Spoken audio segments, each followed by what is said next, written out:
என் வீட்டில் நடந்த அதிசயம் தான் நான் சொல்கிறேன். அது என்னன்னா, நான் வந்து வேல் வச்சு வழிபாடு பண்ணிகிட்ருக்கேன்.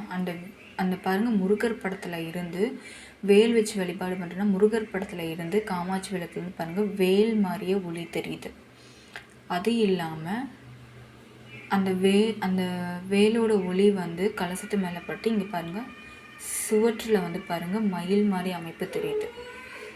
இது வந்து உண்மையாக நடந்த ஒரு விஷயம். இது நான் என்றைக்கு பார்த்தேன் அப்படின்னா, ஒரு 2 days பிஃபோர் பார்த்திங்கன்னா, நைட்டு ஒரு 1:30 மணிக்கு 2 மணி இருக்கும். அந்த டைமில் ஏதோ எனக்கு சாமி ரூம் போகணும்னு தோணுச்சு. அப்போ நான் போகும்போது பார்க்கும்போது இந்த மாதிரி எனக்கு தெரிஞ்சது. ரொம்ப நானே பிரமிச்சு போய் நின்று நான் பார்த்த ஒரு விஷயம். பாருங்கள், உங்களுக்கு இது நல்லா கிளியராக தெரியும். இதுதான் என்னோடய வீட்டில் நடந்து. ஏன்னா நான் கிட்டத்தட்ட ஒரு 41 days பக்கம் நான் வேல்மரல் பாராயணம் பண்ணிகிட்ருக்கேன். அது இல்லாமல் எனக்கு ஒரு சில